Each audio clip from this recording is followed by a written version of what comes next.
வணக்கம். நாம் எப்படிப்பட்டவர்கள்? நம் அறிவின் வீச்சு என்ன? ஆழம் என்ன? நம் திறமை என்ன? நம் ஆளுமை என்ன என்பதை நாம் தான் அறிந்து கொள்ள வேண்டும்.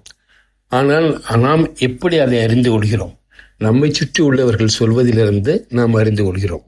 நம்மை சுற்றி உள்ளவர்கள் நம்மை பார்த்து புகழ்ந்து பேசினால் நாம் அது சரிதான் என்று மகிழ்ச்சி அடைகிறோம்.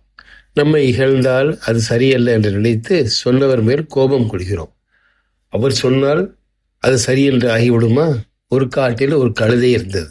அது இரவு நேரங்களில் சத்தமாக கற்றுக்கொண்டிருக்கும். அதே காட்டில் ஒரு பேய் இருந்தது. அதற்கு பொழுது போகாமல் இந்த கழுதை கத்துவதை கேட்க வரும்.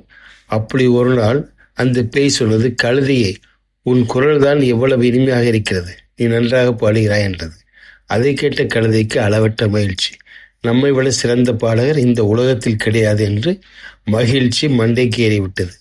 இதேபோல் கழுதைகளுக்கு பேய்களும் பேய்களுக்கு கழுதைகளும் பட்டங்கள் கொடுத்து கொண்டு பரவசம் அடைவதை நாம் பார்த்து கொண்டுதானே இருக்கிறோம். கழுதைக்கு பேய் கொடுத்த பட்டம் போல் நமக்கும் பலர் பட்டம் தரலாம், புகழ்ந்து பேசலாம். அதையெல்லாம் உண்மை என்று நம்பிக்கொண்டு பெருமை கொள்ளக்கூடாது. தம் சுய லாபத்துக்காக நம்மை புகழ்பவர்களை நாம் தெரிந்து கொள்ள வேண்டும். உண்மையிலேயே நம்மை விட உயர்ந்தவர்கள் நம்மை பாராட்டும்படி வாழ வேண்டும். பழந்தமிழ் நூலான விவேக சிந்தாமணி பாடல் இதைத்தான் சொல்கிறது. இதோ அந்த பாடல். கழுதை காயெனக் கண்டு நின்றாடிய அழகை தொழுது மீண்டும் அக்கழுதையை துதித்திட, அதுதான் பழுதிலா நமக்கு ஆர் நிகரென பகர்தல் முழுது மூடரை மூடர் கொண்டாடிய முறை போல். நன்றி, வணக்கம்.